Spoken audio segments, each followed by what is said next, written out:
मोनसे मोजां खामानि मावनायखौ जोङो नुनो मोनदों बयबो जे बेवहाय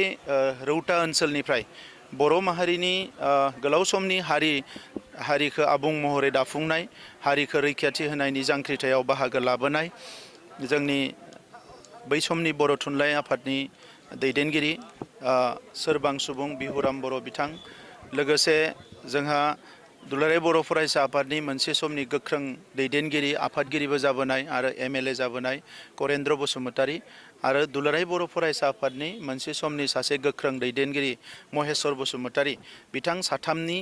मुसुखाखौ दिनै मोनसे पार्कआवनो गायसननानै दिनै बेखेवनाय जादों आरो बिथां साथामा बर' हारिनि थाखाय गोबां बिहोमा होलांदों आरो बेखौ गायसननो थाखाय दुलाराय बर' फरायसा आफादनि आफादगिरि दिपेन बर' बिथांनि मोनसे कनसेप्टजों बे खामानिखौ जागायदोंमोन आरो दिनै मोगथां महर मोनबाय। आङो मिजिंथिदों जे थांनाय 40-50 बोसोराव बर' हारिनि थांनाय थैनायखौ लानानै जेसेबां संग्राम जाबोदों बेखौ लानानै जाय बिथांमोना बिहोमा होनाय साफ्रोमबो जोंनि दैदेनगिरिखौ जों फोथांनानै लाखिनांगोन बिथांमोनखौ जों अरायसम मान होनांगोन आरो बिनिनो मोनसे हाबाफारि दिनै जों मावफुंनो हानानै गोजोननाय मोनदों। आङो बेवहाय जोंहा थुनलाइ आफादनि दुलाराय बर' फरायसा आफादनि माहारि आफादनि दैदेनगिरि बिथांमोन दङ। आं बिथांमोनखौ खावलायदों जे बिथां साथामनिबो जिउ खौरांनि मोनसे आबुं जारिमिन लिरनानै बरननांगौ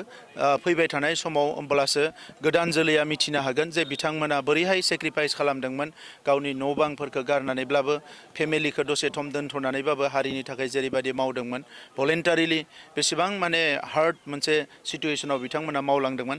बे बाथ्राफोरा हारिनि गोदान जोलैनि थुलुंगा जानानै थागोन। दा नंखायनो बिथांमोननि आबुं जारिमिन लिरनायनि थाखाय दिनै बिथांमोनखौ खावलायदों। लोगोसे नैबे पार्कआ दिनैनि उनाव बियो नर्मेल मोनसे पार्क जानानै थायाखै बियो मोनसे पावार हाउस जानानै थाबाय। बिनिफ्रायनो जोंनि सर्स अफ इन्सपिरेसन बे लामाजों जाय थाङो बियो बेवहाय हाबनो लुबैगोन बिबार बावनो लुबैगोन। दा नंखायनो बियो 12 मासे खुला थानाय आरो बेबायदि बेबस्था थानायनि थाखाय आरोबाव 1 कौटि रां होनानै पार्कनि गुबुन गुबुन खामानिखौ डेभेलप खालामनो थाखाय जोङो थांखि लादों आरो नैबे बोसोरावनो आङो बे पार्कनि थाखाय आरोबाव 1 कौटि थाखा सेंसन होगोन जेरावनोखि जोंनि साथाम हिर'खौ जाहाथे अरायसम रायजो राजाफ्रा लुबैबानो 12 मासे फैनानै बिबार बावनो हायो आरो बिथांमोननि साफ्रोमनिबो उनथिंजाय मोनसे बिथांमोननि गुसुङै जिउ खौरां बेवहाय लिरनाय थागोन जेरावनोखि रायजोफ्रा बिथांमोनखौ फरायनानै गोदान जोलैफ्रा मिथिनो हागोन। Thank you.